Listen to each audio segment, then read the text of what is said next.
Kang Pedro, apa reng? Kenapa hatiku selalu resah?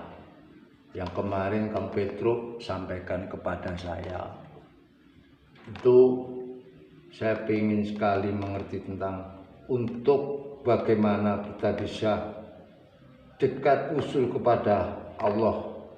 Gitu loh Kang Pedro. Ya bro, memang gitu, saya pun juga sudah kemarin kamu beri pengertian, pemahaman itu, jadi saya bagaimana, kenapa kok masih belum merasakan nikmatnya ya bro. Nah inilah, ini perlu sekali ya Kang Kareng, juga Bagong, ya bro.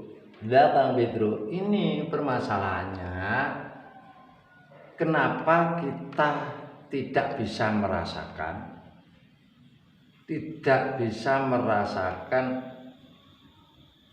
atau dalam artian bisa makrifat Allah. Kan di dalam Arafah itu sudah jelas tadi, kalau kita tidak mengetahui, memahami tentang apa yang menjadi kekurangan diri kita, kedoifan diri kita, lah ini tidak mungkin akan kita paham dengan sifat-sifat rububiyah Allah itu, Gong. Jadi yang utama adalah kita harus selalu bermujahadah, jihadun nafsi, membersihkan dari kotoran-kotoran hati ini. Contoh, hati kita kadangkala diliputi oleh rasa takabur atau rasa sombong. Kedua, rasa ujub atau bangga diri dengan kebiasaan kita, atau dengan apa sajalah yang semisal itu. Kita kadangkala merasa bangga. Lah ini termasuk sebagai penyakit-penyakit di hati kita ini, kolbun kita ini, Gong. Ataupun kita merasa ya, dalam diri kita membanggakan diri kita atau memamerkan, ria, semua ini semua sebagai penyakit-penyakit di dalam hati kita. Maka hati kita sulit untuk wa ilaihi roji'unnya, kembali kepada Rob, kepada mengerti makrifat Allah, karena masih banyaknya lensa-lensa ya, banyaknya yang masih menutupi, yang menghijab pada diri kita. Ya ini sebabnya, jadi kita harus, karena apa? Kalau masih itu tidak kita belajar membersihkannya, mana mungkin kita akan mengerti. Padahal dalam kalimat, di dalam yang sering orang juga kita mendengarkan perkataannya, la ilaha illallah hal malikul haqqul mubin. Apa itu Pedro? Apa itu bro? Iya Kang Pedro, apa itu Kang Pedro? Nah makanya sudah jelas toh, dalam artian tidak ada Tuhan, la ilaha illallah, hanya Allah, hal malikul hakul mubin, yang sudah jelas, nyata. Mubin itu ya jelas. Makanya kenapa kita tidak paham, kenapa kita tidak mengetahui, kenapa kita tidak mengerti? Karena masih banyaknya basiro mata hati, ain basiro kita ini. Di dalam ini kan kita unsur dua, ada jasmania, ada rohania. Basiro yang ada di dalam diri kita ini tidak bisa menembus itu karena tertutup mendung. Jadi itu harus belajar kita bersihkan. Makanya dengan cara mujahadah, ya, jalan muriado, mukorobah, itu cara-cara orang-orang yang belajar untuk tasawuf itu di situ. Itu cara keluarnya bagaimana kita, karena sudah jelas bahwa Allah selalu dalam artian meliputi di dalam segala sesuatu pun. Nah, ini yaitu dengan kalimah yang di dalam Al-Qur'an pun dijelaskan. Wa huwa ma'akum aina ma kuntum. Dia maksudnya huwa, dia itu Allah, dia Allah. Ma'akum, bersama diri kamu, aina makum, di mana kamu berada, maksudnya itu lek awake dhewe kalau kita kemana aja pasti akan bertemu dengan Rabb kita itu Allah Subhanahu wa taala. Makanya kita ayo belajar hati nurani kolbun rohania ini dibersihkan dari kotor-kotoran itu. Apa mungkin, coba kita lihat ya. Ya Kang itu, apa itu Kang Petro? Coba kita menggali di salah satu kalimah yang mana itu telah diterangkan. Ada kalimat kaifa tasawwaru ayah hibahu syai'u wa wallazi adhara kulli syai'. Truk, itu apa itu Truk? Tolong kami diberi pemahamannya. Gini Kang Areng ya. Kaifa yutasawwaru, bagaimana mungkin sesuatu atau makhluk menghijab Allah, ya jubau, apa mungkin? Kan tidak mungkin toh.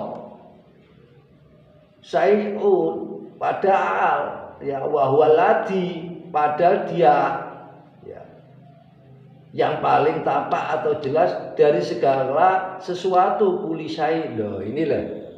Jadi pemahamnya ini yang kita, makanya anggapan bahwa Allah itu tidak bisa dihijab atau dihalangi oleh sesuatu apapun atau makhluk berbentuk apapun. Lele awake dhewe kalau kita ini masih di situ berarti kita ini yang ahli hijab.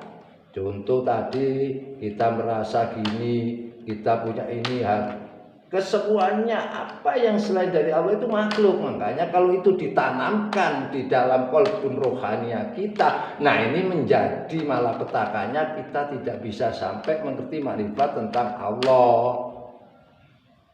Oh begitu ya. Jadi kita harus belajar benar-benar mujahadatun nafsi ya. Iya benar Bagong, harus mujahadatun nafsi. Karena apa? Itu penyakit-penyakit yang menjadi itu kadang kita gampang ceritanya bikin ego yang ada di diri kita ini, di nafsu kita ini sangat kuat. Inilah yang menjadi tutup kita bisa makrifat kepada Allah. Makanya ingat, kalau kita itu jangan sampai seperti itu. Ayo kita tetap berjihad melawan hawa nafsu kita, berusaha sekuat mungkin, karena dengan cara itu kita bisa wusul atau kita bisa makrifat Allah. Kalau kita masih kotor-kotoran yang ada di diri kita, di batinia kita ini, mana mungkin kita akan bisa sampai mengerti tentang Allah. Wah benar Bro, ini Bro. Iya saya sadar Bro.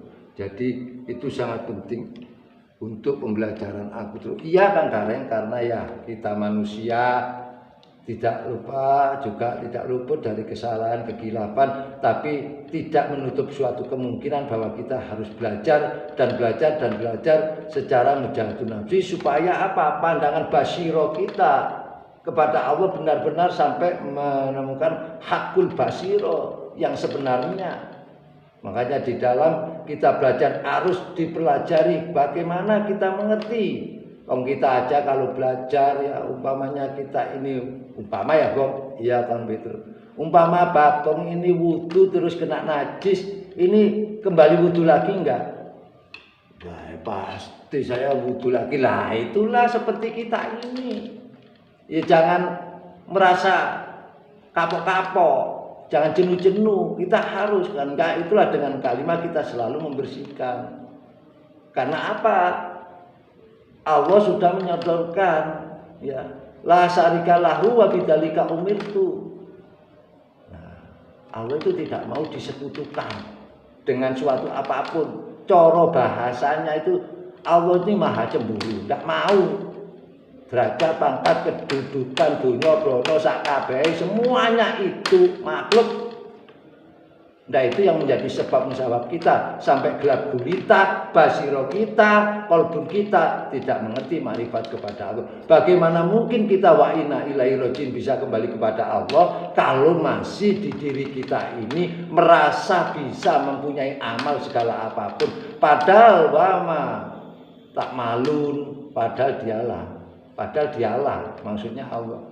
Ya, wa ma'akum, nah itu. Atau wa ma khalaq Kopum wama tak malun, karena dia benar yang menciptakan apapun di dalam kita di alam raya ini semua menjadi suatu gambaran amal kita, tapi ini ada aturannya, enggak sesuai dengan logis kita ini, enggak, tapi kita ada aturannya, harus benar-benar kita melalui satu yaitu caranya ilmu, satu ilmu syariah atau kita perdalam dulu baru naik kepada ilmu tasawuf untuk mengetahui celah-celah hati ini, kotor-kotoran hati, menata hati, dan ketika ilmu tauhid ya, kita pelajari semua supaya kita paham, kita mengerti, biar kita makrifat kepada Allah ya.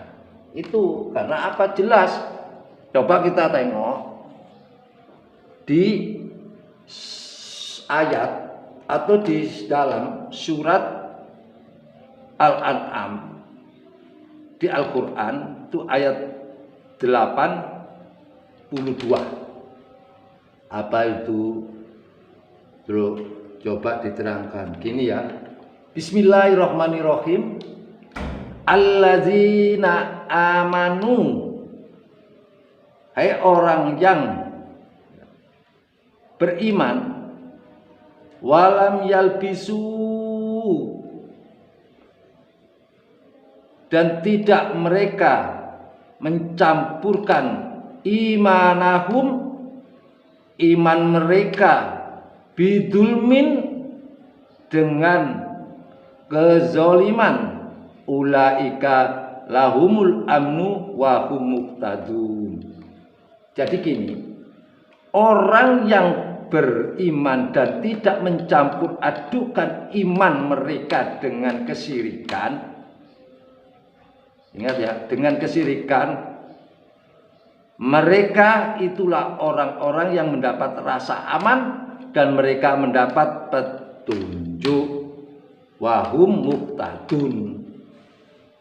Gini kok, makanya kita harus benar-benar selalu belajar dan belajar supaya kita paham. Karena Allah tidak mau. Allah itu, coba kita kaji surat Al-Ikhlas. Kul wallah. Kalau kita bahasakan, ya Muhammad kul. Ucapkan, katakanlah. Kul huwa. Huwa itu siapa? Dia. Siapa dia itu? Allah. Allah itu apa? Ahad. No, jelas toh. Lah kalau kita mencintai mahabbah selain kepada Allah, mencintai kepada yang lainnya, berarti kita membuat perbandingan apa enggak? Coba kamu pikirkan, coba kamu renungi, coba kamu rasakan. Ya Kang Gareng juga. Waduh, iya. Ya, Kang betul ya. Nah, itu Makanya jangan sampai membuat persekutuan dengan Allah Subhanahu wa taala, membuat perbandingan, karena Allah laisa kamitslihi. Ya. Dia harus ditunggalkan, diesakan seperti apa di surat Al-Ikhlas. Makanya kalau kita semuanya mengakui bahwa Allah adalah Rabb kita harus yakin. Kita tanamkan keyakinan di dalam diri kita, di hati kita, supaya kita bisa makrifat kepada Allah. Kalau belum meletakkan kepada diri kita, di hati kita, ala bidzikrillah, maka kita sulit untuk bermakrifat kepada Allah. Paham gom? Insya Allah paham. Kang Gareng, insya Allah paham.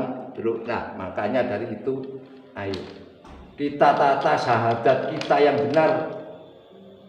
Kita belajar yang benar, Kalau tidak bisa, ayo kita mencari mursyid yang bisa menuntun, membimbing kita ke jalan Allah Subhanahu wa taala dengan ilmu-ilmu, secara ilmu syariahnya, secara ilmu peranatan torekonya, secara ilmu hakikatnya, juga secara ilmu makrifatnya. Ayo kita mencari. Kalau enggak, ya coba ayo sharing-sharing sama Mbak Petruk juga bisa. Mungkin nanti kita bisa dipertemukan oleh Allah Subhanahu wa taala. Ya Kang? Ya terima kasih Kang Petruk. Kalau begitu saya siap selalu nderekaken panjenengan, ikut selalu siap. Saya juga Truk siap kalau begitu. Oke, kalau begitu ayo kita sama-sama berdoa kepada Allah dengan kalimat kita tutup. Subhanallah wa bihamdi, subhanallahil azim, astaghfirullahaladzim, asyhadu an la ilaha illallah wa asyhadu anna Muhammadar Rasulullah.